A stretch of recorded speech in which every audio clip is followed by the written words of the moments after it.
as I was thinking about this, I was personally convicted about how little I really love those immediately around me. My sin is not merely the hateful and hurtful things I do to them, although there's certainly plenty of those.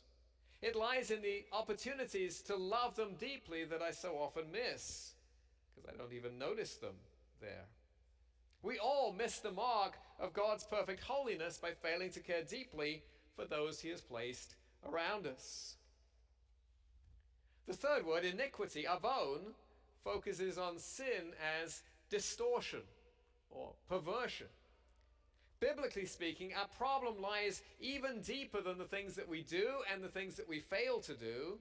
It lies in a distorted and perverted nature that is curved in on ourselves, as Augustine put it, and away from our Creator God.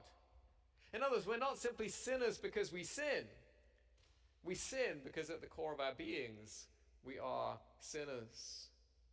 The reason we don't love others is because in our hearts we've replaced the love of God that was designed to be our center with a relentless love of ourselves.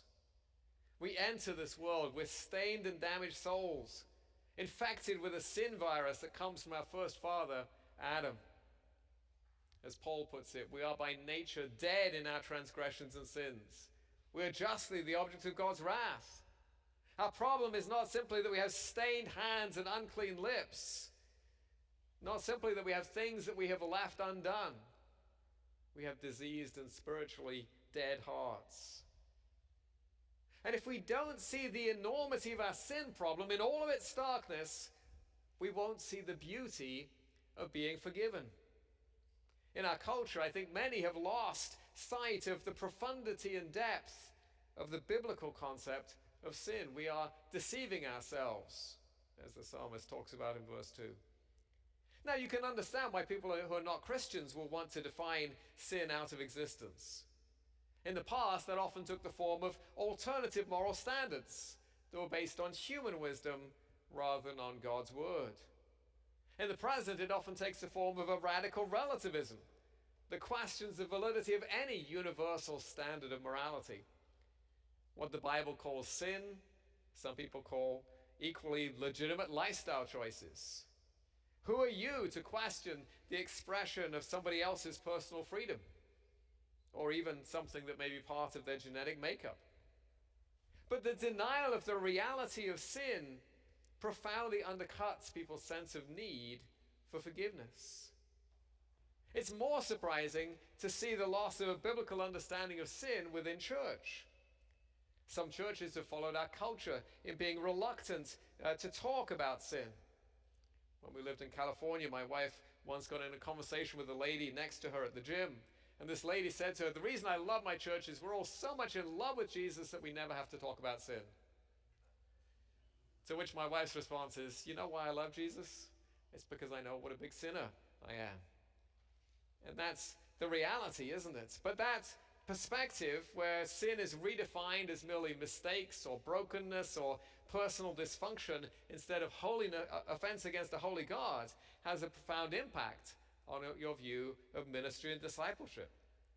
If my fundamental problem is simply that I make a few mistakes, I have some issues, I'm broken, what I most need is understanding and coaching, not confession and forgiveness. That approach would rewrite this psalm to say, "Blessed are those who don't need to be forgiven because they haven't really done anything that's all that wrong." Not what it says. Yet if we're honest, we'd have to recognize that the same perspective can actually affect all of us. Many of us can talk about sin in generalities, but we're actually very good at denying our own personal sin and hiding it away from public view. Again, I know that I am. When I'm confronted over my attitude of sinful anger towards my wife, instead of confessing it and asking her to forgive me, I quickly become defensive and deny the accusation. I didn't say that.